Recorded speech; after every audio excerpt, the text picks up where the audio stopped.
امام زمانہ بآواز بلند صلوات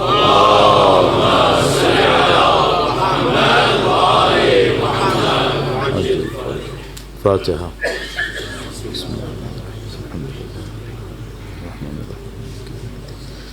إياك نعبد وإياك نستعين اهدنا الصراط المستقيم صراط الذين أنعمت عليهم غير المغضوب عليهم ولا الضالين. عظمت اہل بیت اطہار علیہ السلام پہ درود بھیجیں. محمد و آل محمد.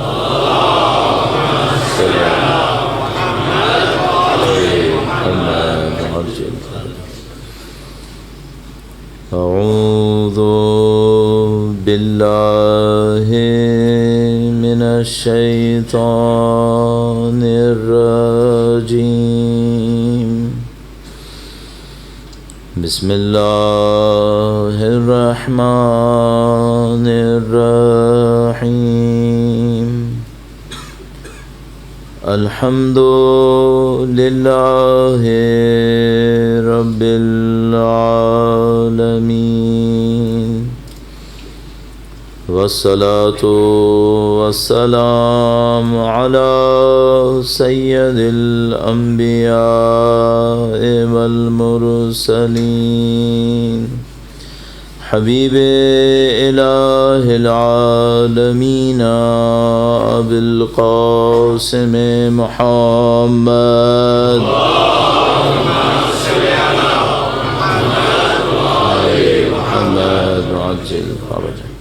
وعلى آله الطيبين الطاهرين سيما بقية الله في الأراضين. قال الله تعالى في كتابه الكريم بسم الله الرحمن الرحيم. أم حسبت أن أصحاب الكهف والرقيم كانوا من آياتنا عجبا. درود بھیجے گا. محمد و آل محمد.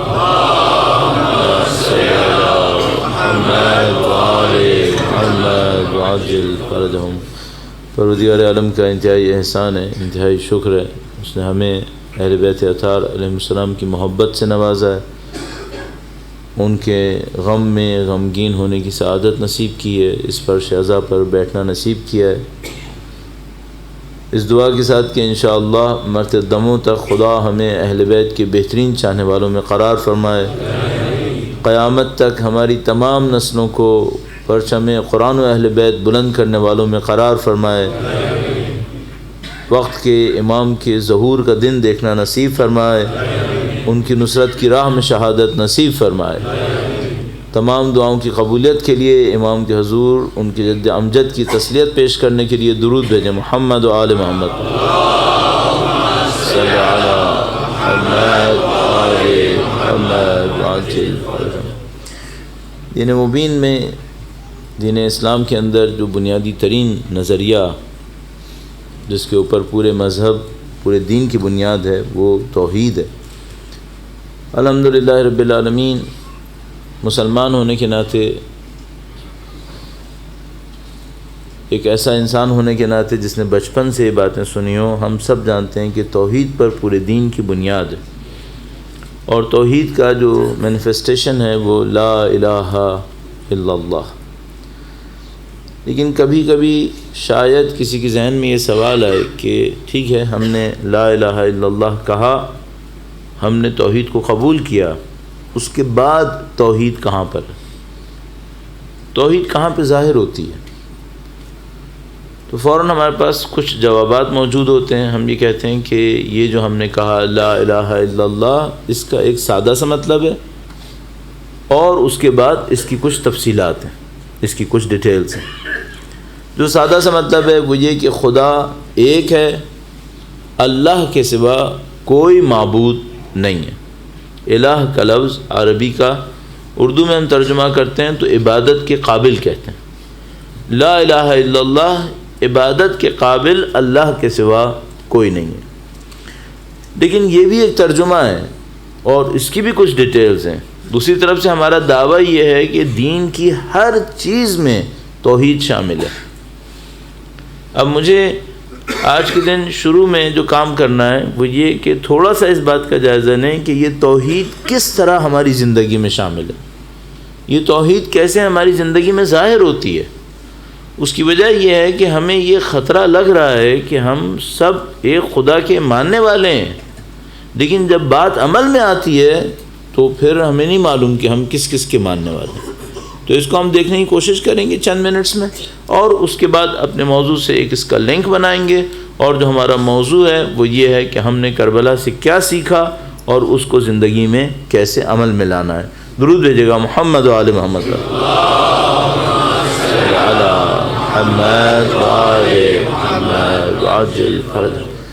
الحمدللہ ہمارے جو بچوں کو دینیات پڑھائی جاتی ہے اس کے اندر یہ ڈیٹیلز موجود ہیں کہ توحید صرف ایک نعرہ نہیں ہے لا الہ الا اللہ، بلکہ اس کی کچھ ڈیٹیلز ہیں۔ توحید کی اقسام، جو توحید کی مختلف چیپٹرز بنتے ہیں، اس کے اندر وہ سارے کانسیپٹس موجود ہیں جو ہمارے اندر ہونے چاہیے۔ مثلا ایک توحید کی قسم ہوتی ہے توحید وجودی، ہم اسے کہتے ہیں، اس کے مختلف نام دیے جاتے ہیں، ٹرمنالوجیز ہیں، مختلف لوگوں نے مختلف ٹرمز اس کی بنائی ہوئی ہیں۔ تو ایک کو ہم توحید وجودی کہتے ہیں، اس کا مطلب یہ ہے کہ وجود میں خدا ایک ہے، اور اس کی بہت ڈیٹیلز ہیں۔ فلسفی میں آپ جائیں گے تو کیا ہوگا، اگر آپ جس کو ہم علم کلام کہتے ہیں، عقائد، اس کے اندر جائیں گے تو اس کے مطلب کیا ہوں گے، علم عرفان میں جائیں گے تو اس کا مطلب کیا ہوگا، ان سب کو ہم چھوڑ دیتے ہیں۔ توحید وجودی یعنی خدا ایک ہے، دو نہیں ہے، ایک ہے۔ اس کے بعد مسئلہ شروع ہوتا ہے وہ یہ کہ توحید افعالی، اور توحید افعالی کا مطلب یہ ہوتا ہے کہ جو کچھ بھی کائنات میں انجام پائے گا سوائے خدا کی مرضی کے کچھ نہیں ہو سکتا۔ جو کچھ بھی ہوگا، جو ظاہر میں اچھا لگے وہ بھی، اور جو ظاہر میں برا لگے وہ بھی، خدا اجازت نہ دے نہیں ہو سکتا۔ سادہ سی ایک بات ہے، اس کے پیچھے بہت سارے کویسچنز بھی بن جائیں گے۔ مثلا ابھی جیسے ہی میں نے کہا تو تقریباً سب کے ذہن میں یہ کویسچن آئے گا، اور کچھ خود سے جواب دے دیں گے اور کچھ اس کے بارے میں تھوڑا بہت سوچیں گے۔ وہ یہ کہ اگر سب کچھ خدا کی مرضی سے ہے تو کیا کربلا میں جو امام شہید ہوئے وہ بھی خدا کی مرضی سے؟ ایک سینس میں ہاں۔ اس کی وجہ یہ ہے کہ خدا چاہتا تو روک لیتا۔ سارے عبید اللہ ابن زیاد کے لشکر کو روکنا کیا خدا کے لیے مشکل تھا؟ نہیں۔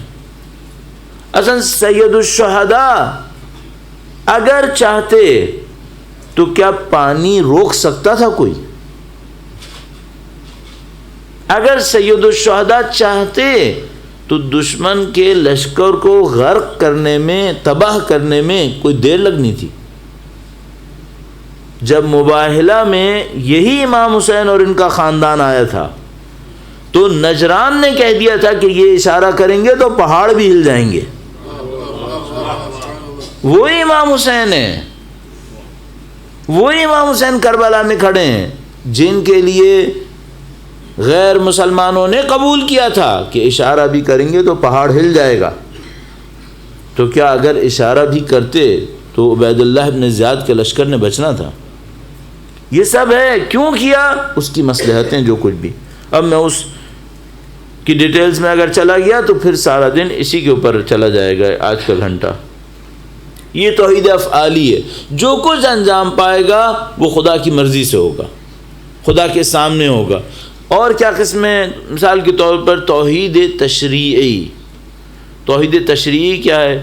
وہ یہ ہے کہ حکم دینے کا حق بس خدا کو ہے، حکم دینے کا حق خدا کو ہے۔ خدا حکم دے گا، مجھے اس کو فالو کرنا ہے۔ خدا مجھ سے کہتا ہے ما آتاکم الرسول فخذوہ وما نہاکم عنہ فانتہوا، جو اللہ کا رسول تمہیں دے وہ لے لو، جس سے منع کرے اس سے باز آ جاؤ۔ میں نے کرنا ہے۔ اس خدا نے کہا اطیعوا اللہ واطیعوا الرسول واولی الامر منکم، اللہ کی اطاعت کرو، رسول کی اطاعت کرو، صاحبان امر کی اطاعت کرو۔ میں نے صاحبان امر امامت کو لے لیا. اس کو ہم کہتے ہیں توحید تشریعی. توحید عبادی کیا ہے؟ آخری اس 4 کی قسم کے اندر توحید عبادی یہ ہے کہ عبادت بس خدا کی کرنی ہے، بندگی صرف خدا کی کرنی ہے. اچھا، اب جو میں نے 4 بتا بھی دیے تو سوال کرنے والا مجھ سے یہ کہے گا کہ اس میں کس کے ہم، کون منکر ہوگا اس کا، کون اس کا انکار کرے گا؟ سب کچھ خدا کی مرضی سے ہوتا ہے، خدا ایک ہے، 2 نہیں ہے، 10 نہیں ہے، سب کچھ خدا کی مرضی سے ہوتا ہے، حکم دینے کا حق صرف خدا کو ہے اور بندگی صرف خدا کی کرنی ہے. اس کو کون انکار کرے گا؟ مشکل ساری یہ ہے کہ خدا بعض جگہوں کے اوپر جا کر کہتا ہے کہ نہیں، اس کے مقابلے میں جھوٹے خدا بہت زیادہ ہیں. اب یہ تو نہیں ہے کہ کوئی اس کا انکار کر رہا ہے، انکار تو کوئی نہیں کر رہا ہے، لیکن اس کے باوجود جھوٹے خدا بہت سارے بنے ہوئے ہیں. مثلا کیسے بنے ہوئے ہیں؟ ایک مثال آپ کی خدمت میں عرض کرتا ہوں. درود بھیجیے گا محمد و آل محمد پر.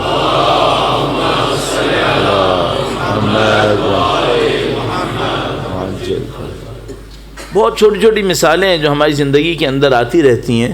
وہ یہ کہ بھائی مجھے جو رزق ملتا ہے وہ کس کی طرف سے ملے گا؟ ظاہر خدا رزاق ہے، وہ دینے والا ہے. وسیلے بناتا ہے وہ یہ کہ مجھے کسی کے ہاتھ سے مل جائے گا، کسی کی طرف سے مل جائے گا، لیکن ہے خدا ہی، وہی رزاق ہے. اچھا، اگر میں خدا کا کوئی حکم توڑوں تاکہ میرا رزق بڑھے تو یہ ہوگا؟ میرے والد نے ایک دفعہ، ایک پھل بیچنے والا تھا، وہ دھوکہ دے رہا تھا. میرے والد نے جا کر اس سے کہا کہ دیکھو یہ دھوکے بازی مت کرو، اس سے کچھ نہیں ہوتا. تو ہنس کے کہنے لگا پیسہ تو بن جاتا ہے، پیسہ تو بن جاتا ہے. اب بات تو صحیح کہہ رہا ہے بھائی، اتنے لوگ دھوکے بازی کر رہے ہیں، رزاق خدا ہے، بالآخر دھوکے بازی کر رہے ہیں، پیسہ کما رہے ہیں یا نہیں کما رہے ہیں؟ پیسہ کما رہے ہیں. تو پھر کیا مسئلہ ہے یہاں پر؟ تو ہم کہتے ہیں بھائی پیسہ کچھ اور ہے، رزق کچھ اور ہے.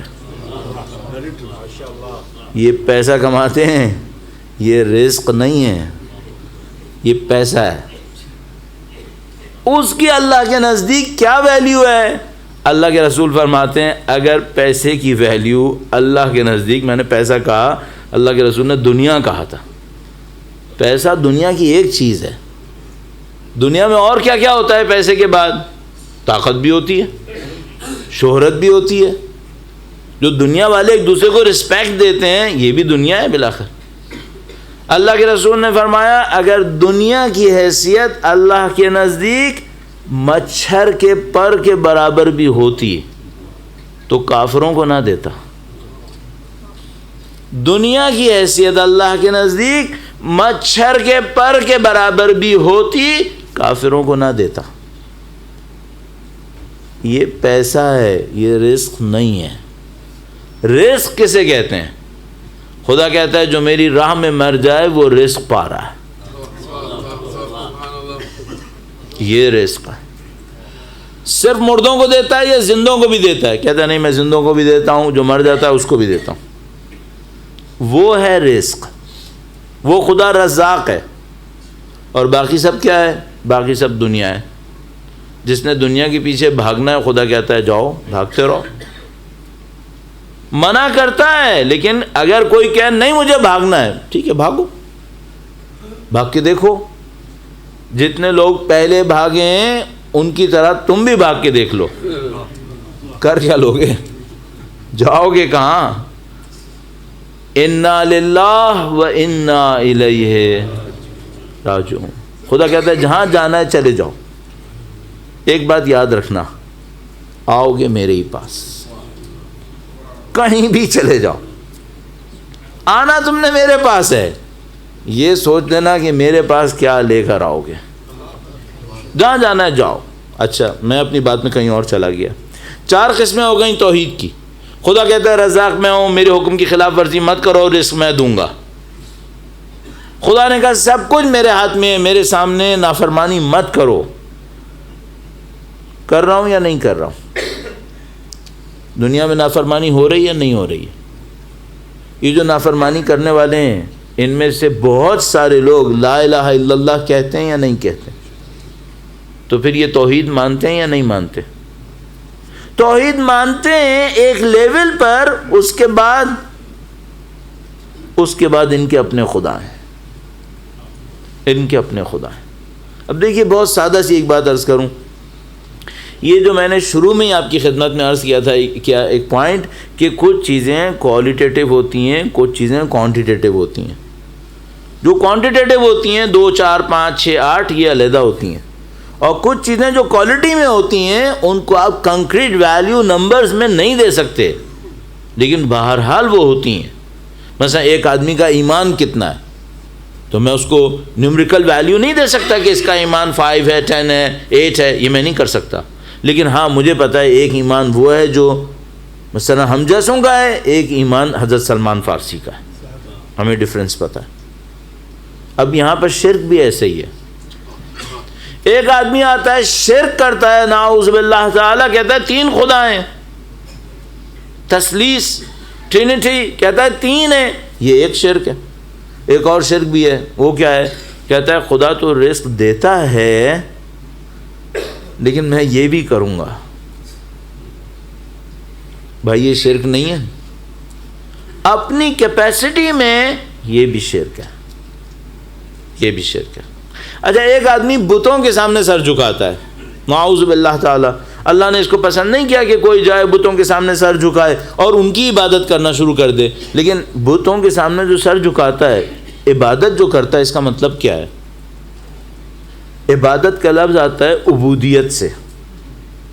تھوڑا سا ایک دفعہ پھر ڈیپتھ میں جانے کی کوشش کرتے ہیں. درود بھیجے گا محمد و آل محمد.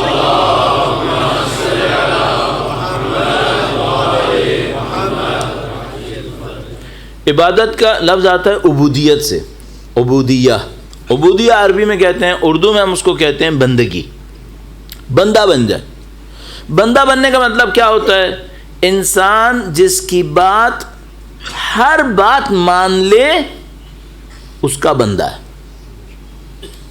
جس کی انسان ہر بات مان لیتا ہے انسان اس کا بندہ ہوتا ہے. مثلا خدا نے مجھ سے کہا 5 وقت نماز پڑھو, میں نے مان لیا, میں کس کا بندہ ہوا؟ خدا کا. خدا نے کہا سجدہ کرو, رکوع کرو, قیام کرو, میں نے کر دیا, میں ہو گیا اللہ کا بندہ. اچھا خدا نے کہا یہ گناہ نہ کرو اور میں نے اپنے دل کی وجہ سے کر دیا, اب کس کا بندہ ہوا؟ اپنے دل کا. اور خداوند متعال قرآن کریم میں ارشاد فرماتا ہے ارأیت من اتخذ الہہ ہوا, آیا تم نے اس شخص کو دیکھا ہے جس نے اپنی خواہشات کو اپنا معبود بنا لیا ہے؟ خواہشات کو معبود بنا لیا مطلب کیا ہے؟ مطلب یہ میری نہیں مانتا ہے, اپنی خواہشات کی سنتا ہے. اس کا مطلب کیا ہوا؟ اس کا مطلب یہ ہے کہ اگر خدا کا حکم آیا اور میری خواہشات نے, میرے نفس نے, میرے دل نے کچھ کہا اور میں نے خدا کو چھوڑ کر دل کو مان لیا, تو میں کس کا بندہ بن گیا؟ اپنے دل کا. سب سے برا بندہ وہ ہے جو اپنی ہی خواہشات کا بندہ بنے. باقی تو کسی اور کے بندے بنے تھے, یہ کس کا بندہ بن گیا؟ یہ دوسروں کا غلام نہیں ہے, اپنا غلام ہے. کس کے مقابلے میں؟ خدا کے مقابلے میں. یہ شرک نہیں ہے؟ ہاں یہ بھی شرک ہے. تو یہ کون سا شرک ہے؟ ہمیں تو وہ شرک پتہ ہے جس کے بعد مسلمان کے قبرستان میں بھی دفن نہیں ہوتا. نہیں, یہ وہ شرک نہیں ہے. ایک وہ شرک ہوتا ہے جس سے طلاق ہو جاتی ہے, قبرستان میں بھی دفن نہیں ہوتا. نہیں, یہ وہ نہیں ہے. یہ شرک کون سا ہے؟ یہ شرک وہ ہے جو قبرستان سے نہیں نکالتا, نورانی محفل سے نکال دیتا ہے, یہ دنیا میں جا کے پڑتا ہے. پھر ہمیں کیا کرنا ہے؟ ہمیں اللہ کا بندہ بننا ہے. ایک جملہ اگر آپ مجھ سے پوچھیں, اگر ہمیں حسینی بننا ہے تو کیا بننا ہے؟ کسی کا بندہ نہیں بننا ہے, اللہ کا بندہ بننا ہے. بس ہمیں کیا کرنا ہے؟ ہمیں بندگی کرنی ہے. بندگی پارٹ ٹائم جاب ہے یا فل ٹائم جاب ہے؟ میں نے اپنی زندگی میں کچھ پارٹ ٹائم جابز کی ہیں. اب مجھے سمجھ میں آتا ہے بندگی پارٹ ٹائم جاب نہیں ہے, یہ فل ٹائم جاب ہے. فل ٹائم جاب کا مطلب کیا ہے؟ اس میں کوئی ایکسیپشن نہیں ہے. مثال کے طور پر میں یہ سوچتا ہوں خدایا آؤٹ آف 100 90 میں نے تیری مانی, 10 میں مجھے چھوڑ دے, میں کسی اور کی مان لوں. یہاں کوئی ایکسیپشن نہیں ہے. وہ کہتا ہے شرک ہے، اب باقی 90 کا ثواب بھی اسی سے لو جس کی 10 میں مانی تھی. مجھے لوگ کہتے ہیں خدا بہت اچھا پارٹنر ہے، سب دوسرے کو دے دیتا ہے، کہتا ہے مجھے 90 بھی نہیں چاہیے. پھر عزیزان محترم، ہماری مشکل یہاں پر ہے. کبھی کبھی دوست احباب مجھ سے کہتے ہیں اگر ہماری سوسائٹی میں یہ چیز پھیل جائے نا تو صحیح ہو جائے گا. میں کہتا ہوں نہیں ہوگا، نہیں ہوگا. میں ایک واقعہ آپ کو سناتا ہوں، تھوڑا سا بالکل ایک کنسنٹریٹڈ لے کے چلنے سے آپ کا دماغ تھکنے لگتا ہے. جیسے آپ لوگ تھکنے لگتے ہیں، ہمیں اس سے چند منٹ پہلے پتہ چل جاتا ہے کہ اب ان کا پیک آ گیا ہے، اب ان کو ایک بریک کی ضرورت ہے، تو ہم فوراً وہ بریک دے دیتے ہیں. صحیح ہے. محمد والے محمد صلوات. اللہم صلی علی محمد وآل محمد. ایک دفعہ میں کراچی میں جا رہا تھا، ایک ٹیکسی میں جا رہا تھا، تو ٹیکسی والوں سے میں بات کرتا ہوں. ان میں سے بعض لوگ بہت انٹیلیجنٹ باتیں کرتے ہیں، اور بعض تو خیر معلوم ہے آپ کو. تو وہ بہت اس سے میں بات نہیں کر رہا تھا. کوئی روڈ بن رہی تھی، تو میں نے کہا یہ روڈز کراچی میں کچھ بن رہی ہیں، اس سے کراچی میں ٹریفک بہتر ہو جائے گا. کہنے لگا نہیں ہوگا. اچھا میں نے سوچا جیسے ایسے ٹیکسی ڈرائیور زیادہ تر جو ہے وہ شاکی ہوتے ہیں، شک اور شکایت کرنے والے زیادہ ہوتے ہیں، تو میں نے کہا یہ بھی ایسے ہی ایک شاکی ہوگا. تو میں نے کہا کہ کیوں نہیں ہوگا، ٹریفک روڈز بن جائیں گی تو ٹریفک بہتر ہو جائے گا. کہنے لگا نہیں، روڈ کے بننے سے ٹریفک بہتر نہیں ہوتا. تو میں نے کہا پھر کیسے بہتر ہوتا ہے؟ کہنے لگا جب لوگ ایک دوسرے کی رسپیکٹ کرتے ہیں تو بہتر ہوتا ہے. اوہ ڈیپتھ، واقعاً ٹیکسی ڈرائیور ڈیپتھ دے رہا ہے آپ کو. تو میں پتہ نہیں کتنے سال پہلے سنا تھا، میں آج تک سناتا ہوں اس کو. واقعاً یہ ڈیپتھ ہے. مثلا آپ مجھ سے کہیں نا کمیونٹی کے اندر یہ چیز پھیل جائے نا کمیونٹی صحیح ہو جائے گی، میں کہوں گا نہیں ہوگی. کب صحیح ہوگی؟ جب یہ اللہ کے بندے بنیں گے. اللہ کا بندہ بناؤ، اور جب تک یہ ہوا و ہوس پہ چلیں گے، جب تک اپنی خواہشات کی سنیں گے، لاکھ دعائے کمیل سناؤ، دعائے ندبہ سناؤ، زیارات پڑھا دو، کچھ نہیں ہونے والا. جب تک یہ عہد نہیں کریں گے. البتہ برادران یہ مجھے پتہ ہے ہم لوگ معصوم نہیں ہیں، ہم لوگ غلطیاں کریں گے. مثلا میں بہت سوچوں میں کچھ غلط نہیں کروں گا، پھر بھی غلط کروں گا. لیکن پہلا مسئلہ یہ ہے کہ میرا مین پرنسپل آف لائف کیا ہے، مین رول جو میرے اوپر رول کر رہا ہے وہ کیا ہے؟ وہ یہ ہے مجھے صرف خدا کی سننی ہے. جب تک یہ سیٹل نہیں ہوگا. اچھا ہم لوگوں نے کیا کیا ہوا ہے، ہم میں سے ہماری سوسائٹی نے کیا کیا ہوا ہے؟ ہم لوگوں نے اپنی زندگیوں کو تقسیم کیا ہوا ہے. ہم نے تقسیم کر دیا. تقسیم کیسے کیا ہے؟ مثلا میرا جیسا آدمی اگر آپ سے کچھ چیزیں کہے آپ ایکسیپٹ کرتے چلے جائیں گے، ہاں یہ بات صحیح کہ مولانا صحیح کہہ رہے ہیں، مولانا صحیح کہہ رہے ہیں. اور اگر وہ سینسیٹیو جگہ پر پہنچ کر میں نے اپنا ہاتھ رکھ دیا، اب آپ کہیں گے مولانا ادھر تک تو صحیح تھا، اب اس کے بعد جو آپ نے ہاتھ لگایا بھائی یہ غلط بات ہے. کیوں غلط بات ہے؟ مثلا کوئی کہے گا یہ تو آپ نے سیاست کی، یہ صحیح نہیں ہے.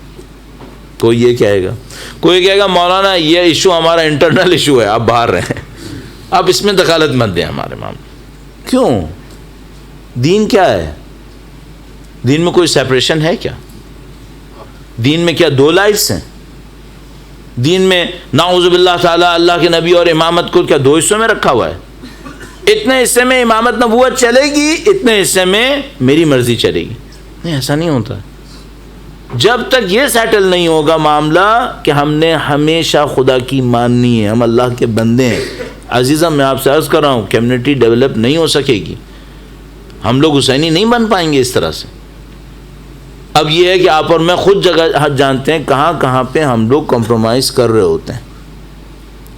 وہ جگہیں ہر ایک کی اپنی ہوتی ہیں. ایک جملہ اور عرض کروں آپ کی خدمت میں، ہم سب کے اپنے اپنے چھوٹے بت ہمارے اندر رکھے ہیں.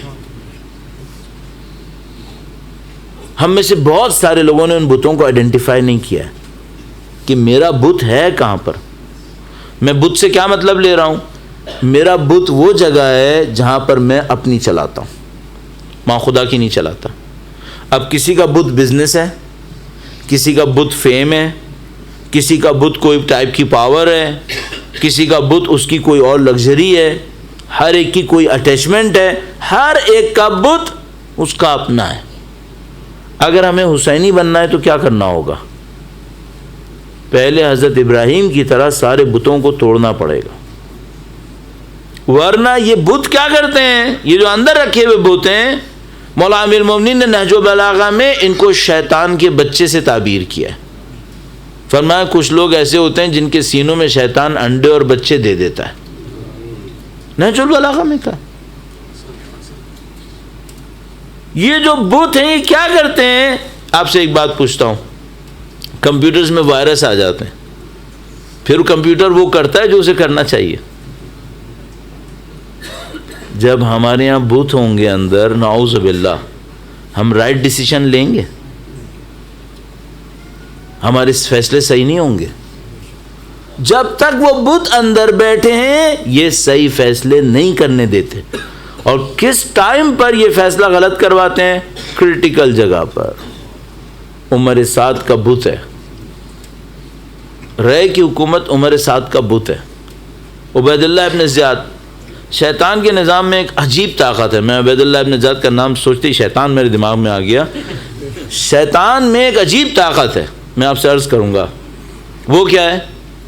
شیطان جیسے ہی ہم جیسے انسان کو دیکھتا ہے، بہت غور کیجیے گا، فوراً آئیڈینٹیفائی کر لیتا ہے کہ اس کا بت کون سا ہے، اسی پہ محنت کرتا ہے۔ آپ کو میں گارنٹی سے کہہ رہا ہوں، مثال کے طور پر جو چیز کسی اور کے لیے بہت بڑی ہوگی شاید میرے لیے نہیں ہوگی، تو میں اپنے آپ کو خوش کروں گا کہ دیکھو وہ آدمی کیسے مر رہا ہے اس چیز کے اوپر، میرے لیے تو اس کی کوئی اہمیت ہی نہیں ہے۔ کیا پتا مجھے میرا بت کوئی اور ہے۔ اچھا، وہ شیطان جو ہے وہ بہت اچھی طرح پہچان لیتا ہے اس کو کس چیز میں پھنساؤں گا تو یہ حسین کو بھی چھوڑے گا، اس کو پتا ہوتا ہے، اس کو اسی میں پھنسا دیتا ہے۔ آپ کو اور مجھے اگر حسینی بننا ہے، سید الشہداء کے راستے پہ چلنا ہے، اور تاریخ کی بات نہیں کر رہا ہوں، آگے کے لیے سوچ رہا ہوں، وقت کے امام کی نصرت کرنی ہے، تو کیا کرنا پڑے گا؟ سارے بت توڑنے پڑیں گے۔ اگر یہ بت اندر رہے، رائٹ ٹائم پر غلط فیصلہ کروا دیں گے، اور وہ جو اپنے سارے بتوں کو توڑ لے، اس کو میں کہتا ہوں آزاد انسان ہے، یہ آزاد انسان ہے۔ اب ایک دو مثالیں تیزی سے دیتے ہیں، درود بھیجے گا محمد و آل محمد پر، صلی علی محمد و آل محمد وعجل فرجہ۔ میرے خیال میں بہت اچھی مثالوں میں سے ایک مثال حضرت سلمان فارسی کی مثال ہے۔ پیدا ہوئے تھے آتش پرست، ایک کمیونٹی کے اندر پیدا ہوئے، وہ آتش پرست تھی، ان کا دل اندر سے کہہ رہا تھا یہ حق نہیں ہے، یہاں پہ کوئی مسئلہ ہے، یہاں پہ کوئی غلط چیز ہے۔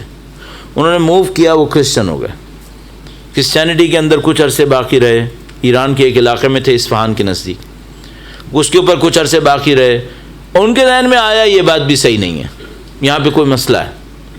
اب ان کا دماغ کیسے یہ کام کر رہا تھا، اس کو میں کہتا ہوں حق کی تلاش، حق کو ڈھونڈنا۔ اور میں نے کل آپ کی خدمت میں عرض کیا تھا اگر لائف کے اندر حق پرائرٹی نہیں ہے تو پھر یہ معاملہ نہیں ہوگا، پھر انسان سیٹل ہو جاتا ہے۔ انہوں نے دوبارہ ڈھونڈا، پھر دوبارہ آگے بڑھے اور مدینہ پہنچ گئے اللہ کے نبی کے پاس۔ اس کو ہم کہتے ہیں حق کی تلاش میں جدوجہد کرنا، کوشش کرنا۔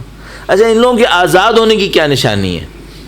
کسی چیز پہ رکتے نہیں ہیں، کسی چیز سے ڈرتے نہیں ہیں، ان کی اپنی ایک دماغ ہوتا ہے، سوچنے کا ایک طریقہ کار ہوتا ہے، اس کے اندر وہ چیزیں جو ہمارے لیے پرابلم بنتی ہیں ان کے لیے پرابلم نہیں بنتی۔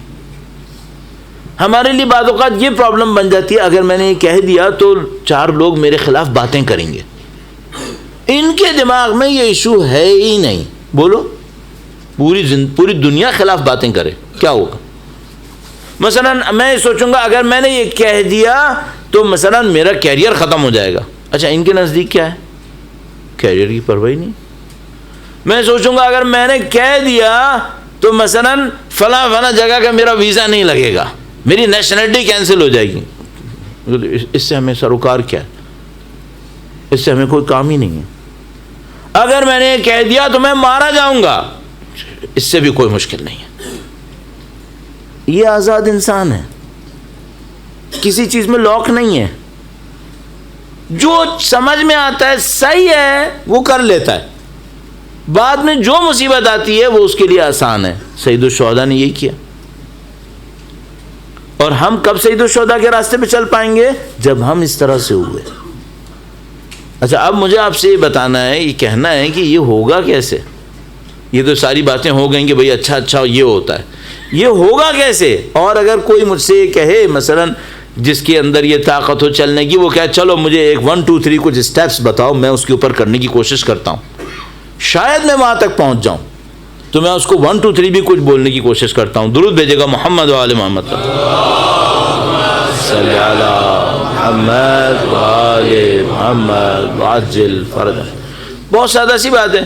مثال کے طور پر فرض کریں میں اپنی لائف کا ایک ریویو کرتا ہوں, آج شاید ویکینڈ بھی ہے, ٹائم بھی ہوگا, ایک ریویو کر لو, اپنے اندر سوچ لو کوئی ایسی بات تو نہیں ہے جو غلط ہو, سوچ لو. میں نے کہیں پہ کہا تو ایک آدمی نے کہا مولانا مجھے تو کچھ سمجھ میں نہیں آ رہا میرے اندر کیا غلط ہے. تو میں نے اس کو کہا کہ ایک مجھے سمجھ میں آ گیا ہے وہ یہی ہے کہ تمہیں کچھ نظر ہی نہیں آ رہا کہ تمہارے اندر کوئی غلط ہے. تم معصوم ہو کیا؟ کیسے ہو سکتا ہے تمہارے اندر کچھ غلط نہیں ہے؟ تو میں سوچا اس کا دروازہ پہلے سے ہی بند کر دوں کہ کوئی یہ کلیم نہ کر دے کل کہ بھائی مجھے تو سمجھ میں نہیں آیا کیا چیز غلط ہے. نہیں, ڈھونڈو, کچھ ہوگا, گڑبڑ ہوگی کہیں نہ کہیں, اس کو تلاش کرو. پھر ایک اور کام کریں, اس کی روٹس میں جاؤ, روٹس میں جاؤ. مثال کے طور پر فرض کرو ایک آدمی یہ کہتا ہے کہ میرے لوگوں سے تعلقات اچھے نہیں ہیں, میرے لوگوں سے تعلقات اچھے نہیں ہیں. روٹس میں جاؤ. حق کی خاطر بگڑے تعلقات یا میں نے اپنی خاطر بگاڑے؟ اگر حق کی خاطر بگڑے کوئی مسئلہ نہیں ہے, بگڑنے دو. اگر تم نے اپنی ناک کی خاطر بگاڑے ہیں, غلط کیا, بلا وجہ میں کیا, اس کی کوئی ویلیو نہیں ہے. آپ کیا کریں, ریویو کریں, اپنا ریویو کریں. کوئی ایک چیز پکڑ لو کہ یہ روٹس کے اندر ہے اور غلط ہے, اب اس سے لڑ کے دیکھو, اب اس سے لڑ کے دیکھو, اس کو چھوڑ کے دیکھو. مجھے یاد ہے جب ہم لوگ کالج میں تھے تو اعتراف کرنا چاہیے, مولانا صادق حسن کے میں لیکچر سنتا تھا. مولانا صادق حسن خدا انہیں حفظ کرے, صحت و سلامتی نصیب فرمائے انشاءاللہ. بڑا ان کا احسان ہے بچوں کے اوپر, بڑی انہوں نے تربیت کی. اس زمانے میں بولنے والے نہیں ہوتے تھے, میں بہت پہلے کی بات کر رہا ہوں, 79 80 کی. تو ان کے لیکچرز ہم نے سنے. تو ہم لوگوں کا اس زمانے میں بہت بڑا ایک مسئلہ میوزک تھا. زیادہ تر جوان بچے میوزک سنتے تھے نہیں, بہرحال چھوڑ دے. تو وہ سنتے تھے اور مولانا صاحب اس کے بہت خلاف تھے. ان کی 1 2 کیسٹ سنتے تھے اور اس کے بعد ایک بڑا ڈیسیشن لینا ہوتا تھا, اب کیا کرنا ہے, سننا ہے یا نہیں سننا ہے. اس طرح میں ایک گڑبڑ کرتا ہوں. میں کیا کرتا ہوں, میں ہمیشہ لوگوں سے کہتا ہوں بھائی یہ جو ٹیلی ویژن ہے اس پر شاید 80-90% چیزیں گڑبڑا ہیں. اس پہ کچھ چیزیں صحیح بھی آتی ہیں, اچھے چینلز بھی آتے ہوں گے, لیکن باقی جو کچھ دیکھتے ہو اپنے آپ سے ایک سوال کرو, دیکھنا ہے یا نہیں دیکھنا ہے. اسی طرح میوزک کا معاملہ, اسی طرح اور 10, یہ تو چھوٹے چھوٹے مسائل ہیں, میں اس کی ڈیپتھ میں جانا چاہ رہا ہوں. کوئی بھی کام ایسا جو خدا کے مقابلے میں کیا جا رہا ہے, چھوڑ کے دیکھو, چھوڑنا آسان ہے یا مشکل ہے. اگر آپ کو لگے ہاں خدا کے مقابلے میں ہے, میں نے چھوڑ دیا, معاملہ ختم, اتنی آسانی سے. ہاں اتنی آسانی سے, بہت اچھا ہے, بہت اچھا ہے. اس کا مطلب آپ کے پاس طاقت ہے. چھوڑنے کے لیے کیا سوچے کہ چھوڑنا آسان ہو جائے. صرف ایک بات بہت آسانی سے میں عرض کروں گا, چونکہ اب میں اس پہ بہت زیادہ ڈیٹیلز کروں تو پورا دن گزرتا ہے اس کے اوپر, 1 2 دن گزر جائیں گے آگے کے بھی. وہ کیا ہے, صرف ایک بات سوچ لو, یہ دنیا ختم ہو جائے گی, اس نے باقی نہیں رہنا ہے. ہم لوگوں نے باقی رہنا ہے. ہماری موت مرنا نہیں ہے, چینج. صرف ایک یہاں سے شفٹ ہوں گے, کہیں اور جائیں گے. علامہ طباطبائی کا ایک جملہ مجھے بہت اچھا لگتا ہے. وہ کہتے تھے یاد رکھو ہم لوگ فنا کے لیے خلق نہیں ہوئے، ہم لوگ بقا کے لیے خلق ہوئے، ہم لوگ بقا کے لیے خلق ہوئے. ہم لوگ ادھر سے نکلتے ہیں ایک اور جگہ جاتے ہیں، ادھر سے نکلے ایک اور جگہ چلے گئے، بس یہ ہوتا رہتا ہے. یہ جس نے باقی رہنا ہے وہ دنیا جو فانی ہے اس پر اپنے آپ کو کیوں مار رہا ہے؟ کاش ہمیں سمجھ میں آئے. جس کسی کو سمجھ میں آ جاتی ہے اس کی داستان آسان ہو جاتی ہے، اس کے لیے اس کو چھوڑنا آسان ہو جاتا ہے اور ایک دم اسٹریٹ فارورڈ ہو جاتا ہے، اس کی اورینٹیشن بالکل کلیئر ہو جاتی ہے. میں ایک واقعہ بہت زیادہ سناتا ہوں اس کو سکھانے میں کہ بعض اوقات سیکھنا کتنا آسان ہوتا ہے. درود بھیجے گا محمد و آل محمد.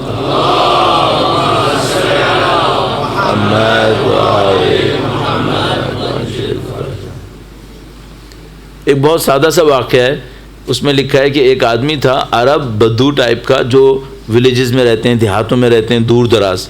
وہ اللہ کے نبی کے پاس آتا ہے، بہت ٹریولنگ کر کے آتا ہے اللہ کے نبی کے پاس اور اللہ کے نبی سے کہتا ہے اے اللہ کے نبی آپ دین لے کر آئیں. یہ میں تفصیل تھوڑی سی ڈال رہا ہوں تاکہ بات کلیئر ہو جائے. اس نے اسٹائل کچھ اور لیا ہوا. اللہ کے نبی سے کہا کہ آپ نبی ہیں؟ کہا نبی ہیں. دین لائیں؟ ہاں دین لائیں. تو کہنے لگا کہ میں بہت دور سے آیا ہوں اور مجھے اپنے گھر واپس بھی جانا ہے تاکہ رات ہونے سے پہلے گھر پہنچ جاؤں. دین مجھے سکھاؤ، دین سکھاؤ، میں جاتا ہوں. اب ظاہر ہے یہ بات بہت عجیب سی ہے کہ بھئی 5 منٹ میں دین سکھاؤ میں جا رہا ہوں، یا 10 منٹ میں دین سکھاؤ میں جا رہا ہوں. اللہ کے نبی نے کہا میں تمہیں سکھاؤں گا. اب 5 منٹ میں کچھ سکھانا ہے اور دین سکھانا ہے. صحیح ہے، کیا سکھائیں؟ مثلا آپ کا میرا دماغ کہ اگر سورہ فاتحہ سکھا دیں، نماز پڑھنا، ابو نماز واجب ہی نہیں ہوئی تھی، کچھ واجب نہیں ہے. کیا سکھایا اللہ کا نبی؟ اللہ کے نبی نے ایک صحابی سے کہا اس کو لے جاؤ، اس کو وہ آیت سکھاؤ. اس نے کہا ٹھیک ہے. وہ لے گیا سائڈ میں، ایک دفعہ آیت بولی، اس نے کہا دوبارہ بتاؤ. اس نے دوبارہ کہا، اس نے کہا پھر ایک دفعہ بتاؤ. اس نے ایک اور دفعہ بتایا. 3 دفعہ اس نے سنا، ہر دفعہ سن کے سوچتا تھا. اس کے بعد جب 3 دفعہ سن لیا تو کہنے لگا ٹھیک ہے. تو جو سکھانے والا تھا اس نے کہا کہ اور بتاؤں؟ کہنے لگا نہیں کافی ہے اتنا. اللہ کے نبی کے پاس واپس آیا، اللہ کے نبی سے کہنے لگا کہ اے اللہ کے نبی آپ نے جو دین بتایا وہ میں نے سیکھ لیا، میں گھر جاؤں؟ اللہ کے نبی نے کہا جاؤ، دین سیکھنے آئے تھے، دین سیکھ لیا، گھر واپس جاؤ. کہنے لگا ٹھیک ہے، بس سلام، چلا گیا. جب وہ جانے لگا تو صحابی لوگ ہنسنے لگے، کہنے بھائی کیا ہے یہ، کیا کر رہا ہے یہ؟ اللہ کے نبی نے فرمایا کہ یہ آدمی، میں ایک اصطلاح بتا دیتا ہوں، ایک ہم کہتے ہیں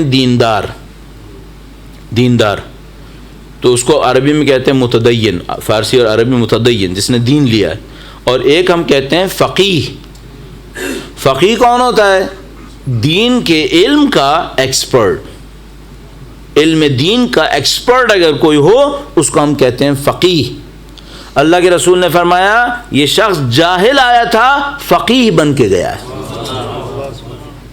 جاہل آیا تھا فقیہ بن کے گیا ہے.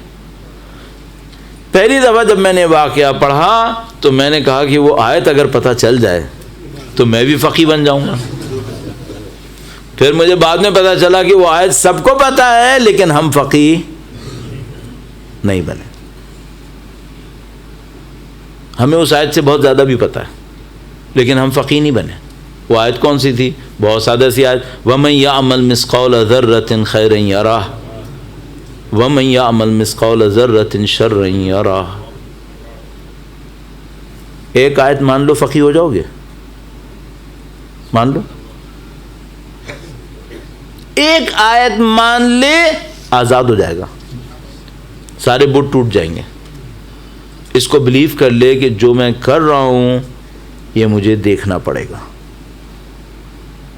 ایک کو مان لو. عزیزم یہ لوگ آزاد انسان ہیں، انہوں نے اپنے بت توڑے. اب جب کہ انہوں نے اندر سے پیوریفائی کر لیا، کریٹیکل پوائنٹ پر رائٹ ڈیسیشن لیتے ہیں، صحیح ڈیسیشنز، اور کوئی چیز ان کے سامنے بیریئر نہیں ہے. کیوں؟ انہوں نے سارے بیریئر توڑ دیے ہیں جو کچھ روک سکتا تھا. اب آپ کو اور مجھے اگر واقعاً آزاد انسان بننا ہے تو کیا کرنا پڑے گا؟ ان سے لڑو. اب ایک جو لڑنے کی جگہ ہے اچھا بھائی اس کو بھی میں عرض کرتا چلوں، آپ یہاں تک تشریف لائے ہیں، سن رہے ہیں، اور تو ہم اس کو ڈیلیور کرنے کی کوشش کرتے ہیں۔ ایک بہت بڑا بیریئر کیا ہے؟ دماغ کا بیریئر ہے، فکر کا بیریئر ہے۔ اس کو کیسے کہیں گے اور اس کو توڑتے کیسے ہیں، میں عرض کرنے کی کوشش کرتا ہوں۔ درود بھیجے گا محمد و آل محمد پر۔ صلی اللہ محمد و آل محمد وعجل فرجہ۔ حضرت بلال حبشی جس سوسائٹی میں تھے، اس سوسائٹی میں غلام ہونا کوئی نئی بات تھی کیا؟ نہیں، ایکسیپٹڈ ریالٹی تھی کہ کچھ لوگ غلام ہوں گے، ایکسیپٹڈ تھی۔ بت پرستی نئی چیز تھی؟ نہیں۔ کنٹروورشل تھی؟ Absolutely nothing. بت پرستی ایکسیپٹڈ ریالٹی تھی کہ یہی ہوگا۔ جس دور میں بلال حبشی تھے، غلام ہونا قبول تھا، بت پرستی ہونا قبول تھا، جو مالک کہے کرنا ہوگا ایکسیپٹڈ تھا، ہاں ہوگا۔ حضرت بلال حبشی سے کہا یہ کرو، انہوں نے کہا نہیں کروں گا، نہیں کروں گا۔ کہا اگر کرو گے، نہیں کرو گے سزا ہوگی، کچھ بھی کر لو، میں نہیں کروں گا۔ اچھا اس نے کتنے بیریئر توڑ دیے؟ سوسائٹی کا بیریئر توڑ دیا، روٹین کا بیریئر توڑ دیا، طاقت کا بیریئر توڑ دیا۔ اس کو کیا کہتے ہیں؟ اس کو کہتے ہیں فکر کی غلامی ختم کر دی۔ ہم لوگ فکروں میں نعوذ باللہ تعالی بعض اوقات غلامی میں چلے جاتے ہیں۔ فکر کی غلامی کیسی ہوتی ہے؟ بالکل پوائنٹ کے اوپر لے جا کے عرض کر رہا ہوں، سید الشہداء کے ہاتھ پر بہت سارے قبیلوں نے بیعت کی تھی۔ عبید اللہ ابن زیاد بڑا مکار انسان تھا، وہ پرانے زمانے سے کوفہ کو جانتا تھا، سارے شیعوں کو جانتا تھا، یہ اور اس کا باپ بہت ماہر تھے اس کام کے۔ وہ ایک ایک قبیلے کے سردار کو جانتا تھا، کس کو پیسہ دوں گا تو بیعت توڑے گا، کس کو ڈراؤں گا تو بیعت توڑے گا۔ اس نے کچھ کو پیسہ دیا، انہوں نے بیعت توڑ دی، کچھ کو اس نے ڈرا لیا، انہوں نے بیعت توڑ دی۔ اچھا بھائی ایک بات ہے، قبیلے کے سردار نے بیعت توڑی تھی نا، نیچے والوں نے کیوں فالو کیا؟ ان کے دماغ پر ایک غلامی لگی ہوئی تھی۔ غلامی کیا تھی؟ جو باس کہے گا وہی کرنا ہے، چاہے خدا کے خلاف جائے، چاہے حسین کے خلاف جائے۔ مسلسل ایک بات چیک کرتے رہنا، ہمارے دماغ میں کوئی غلامی تو نہیں ہے؟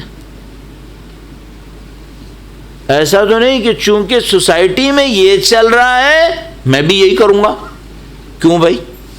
اگر خدا کے خلاف چل رہا ہے پھر تم کیوں کرو گے؟ چونکہ میرے اجداد نے یہ کیا ہے میں یہی کروں گا، کیوں؟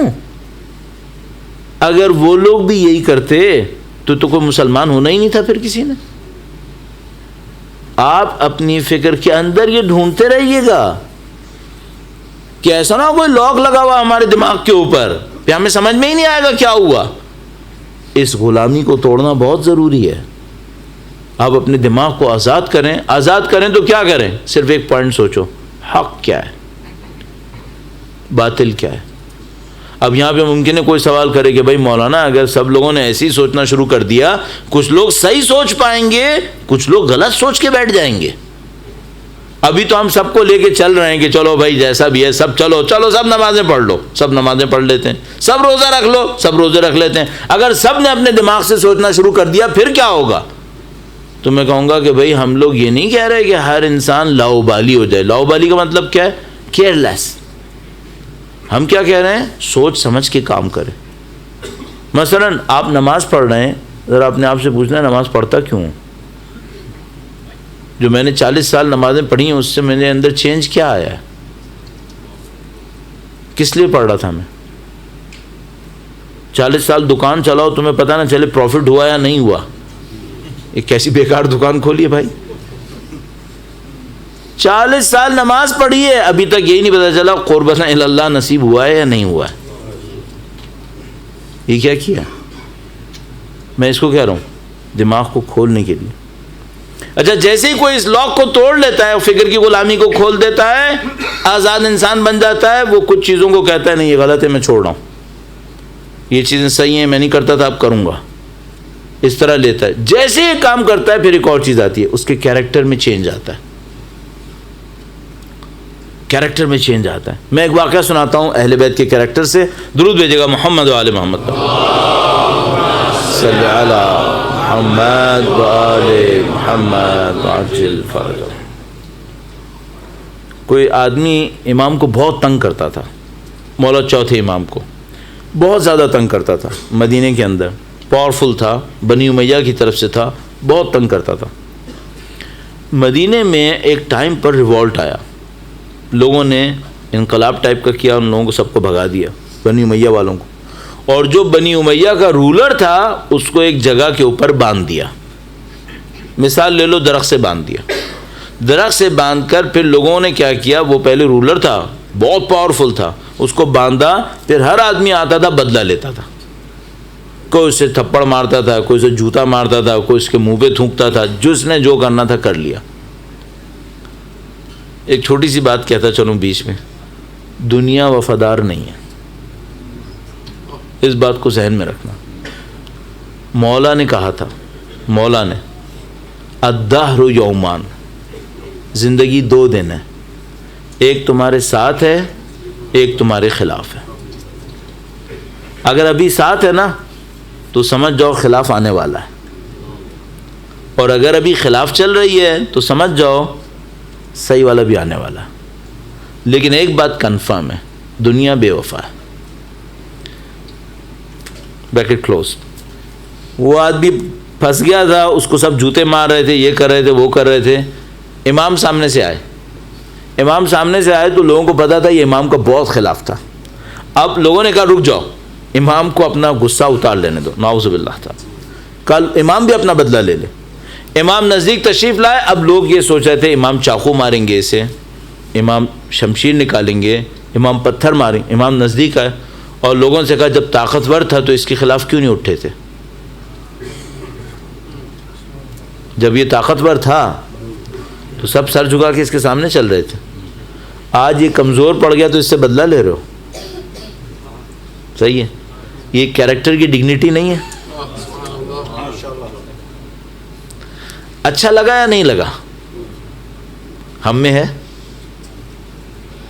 یہ جو کیریکٹر کی ڈگنیٹی ہے آتی کہاں سے ہے؟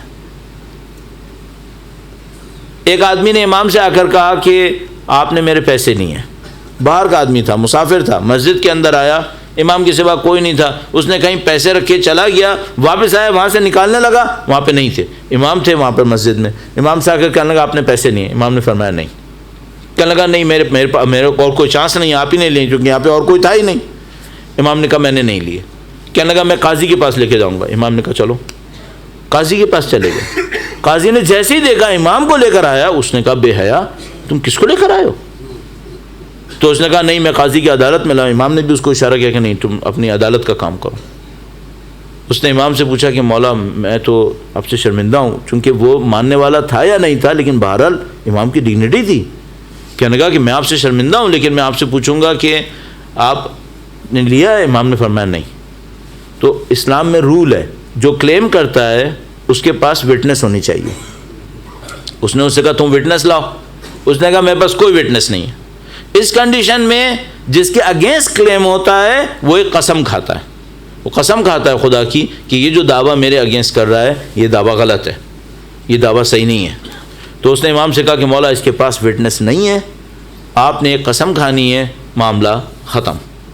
امام نے فرمایا کہ میں اللہ کے نام کو اتنی چھوٹی چیزوں میں قسم کے لیے نہیں اٹھاؤں گا،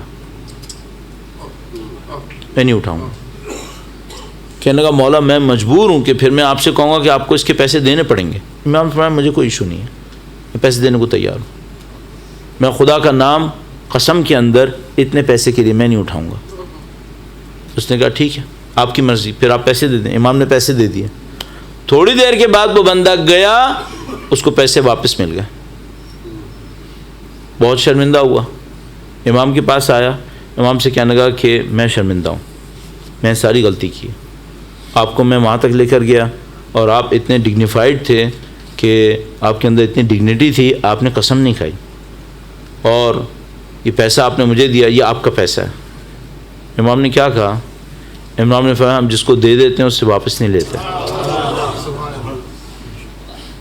صحیح. مزہ آیا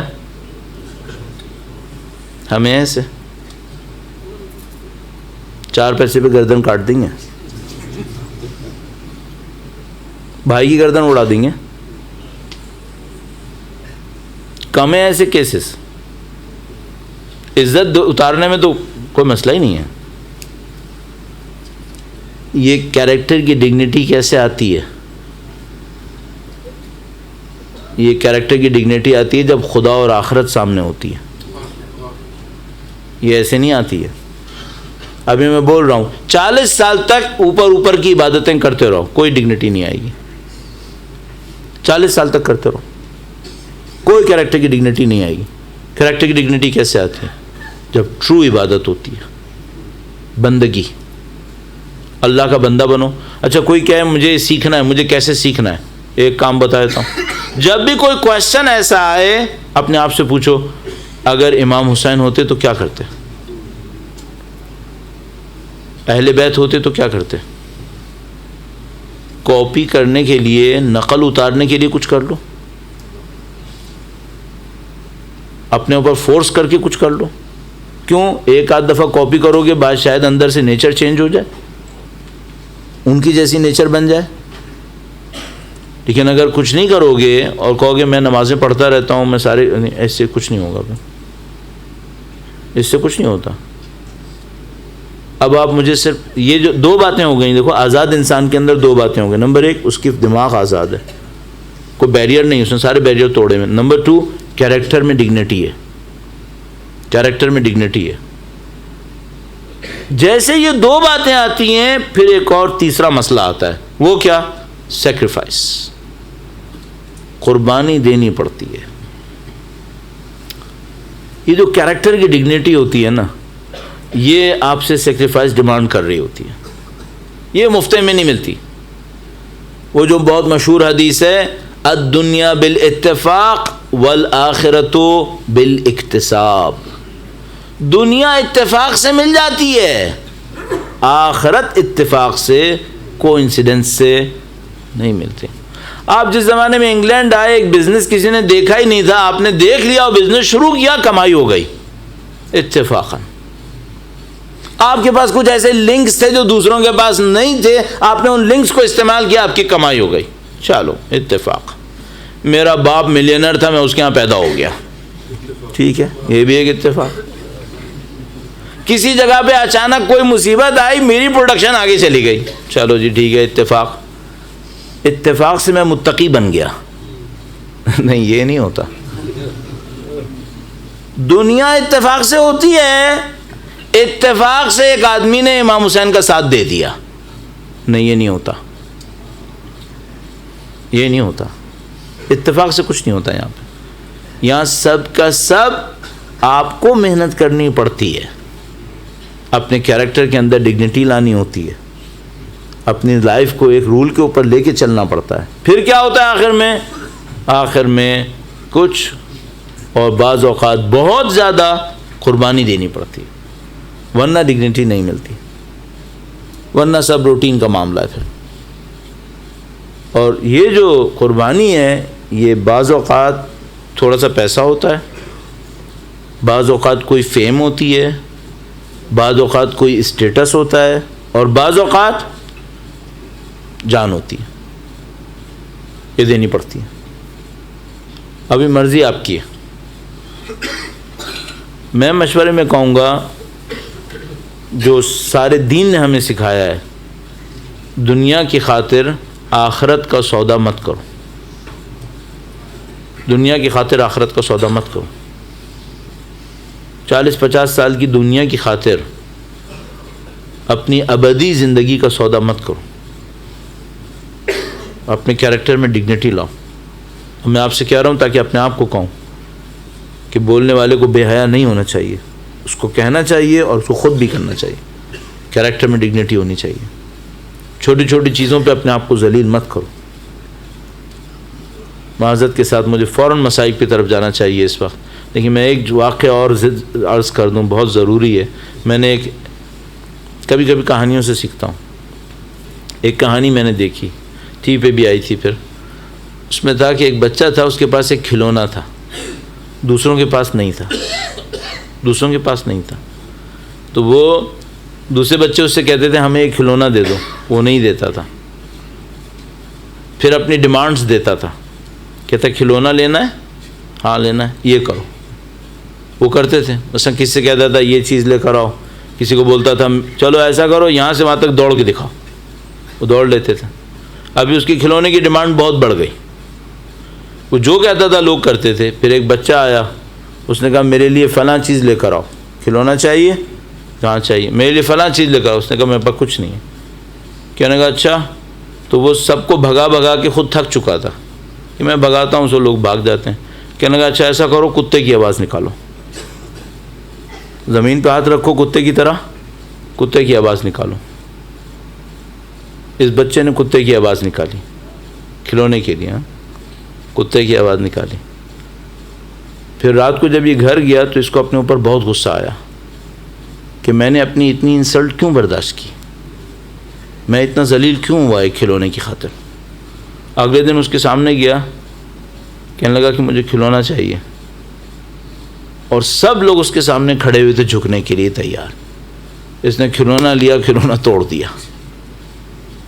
اس نے کہا تم جس چیز سے سب کو ذلیل کرتے ہو نا, میں وہی توڑنے آیا ہوں. یہ میں آپ کو بتا دوں, ملک بھی ایک دوسرے کے ساتھ یہی کرتے ہیں.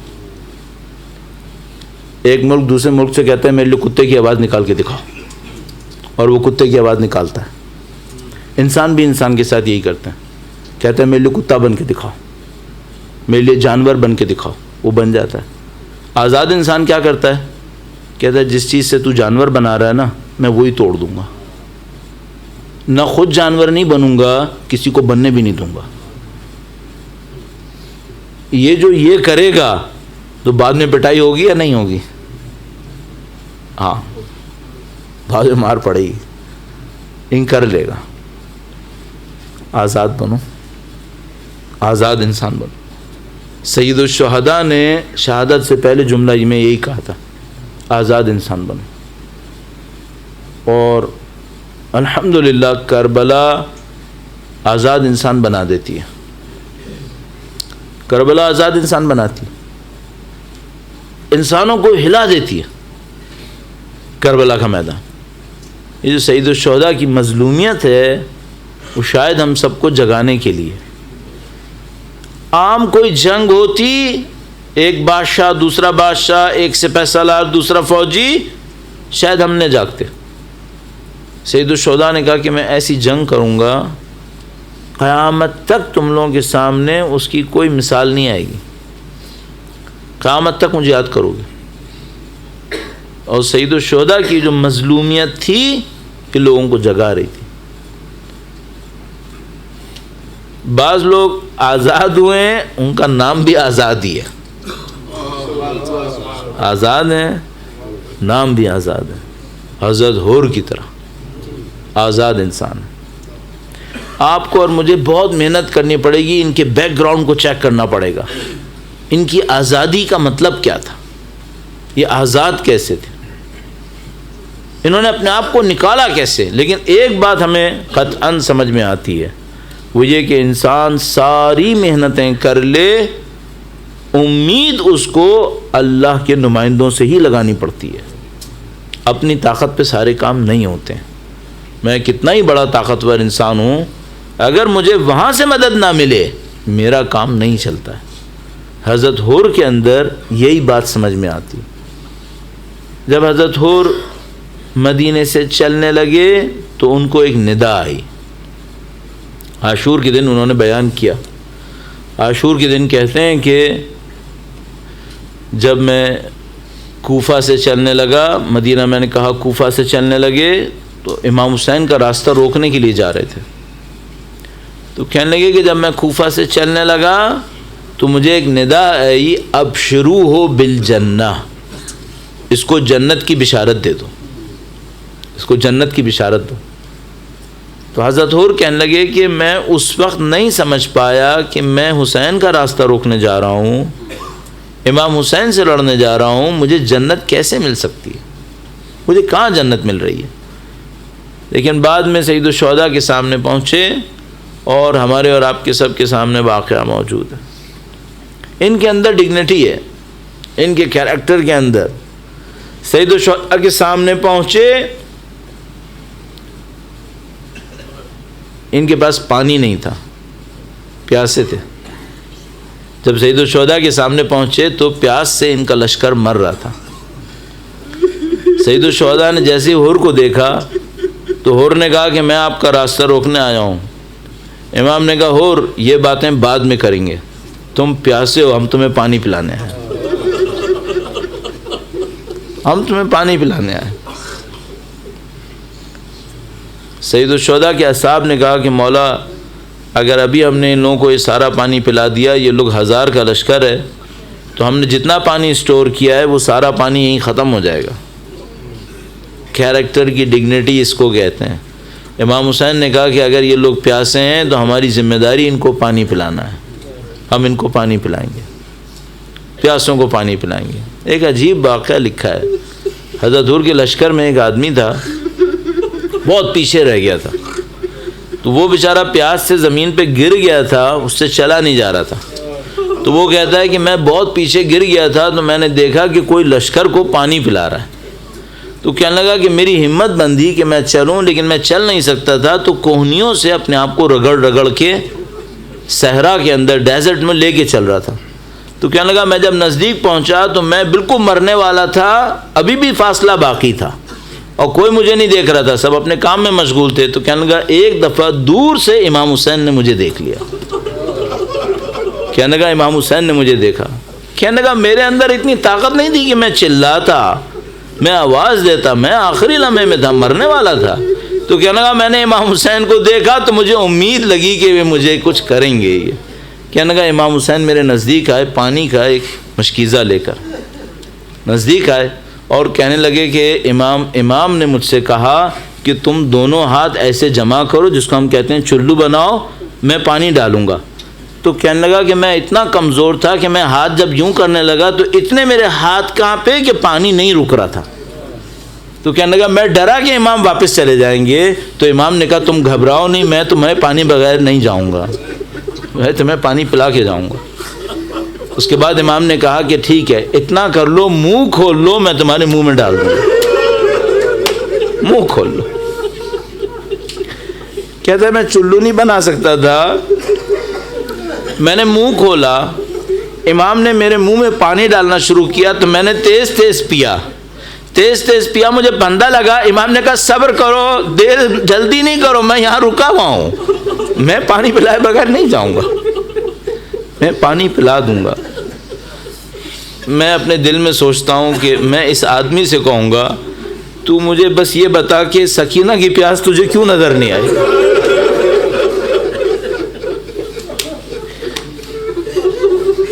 حضرت حر کے سامنے معاملہ یہی تھا.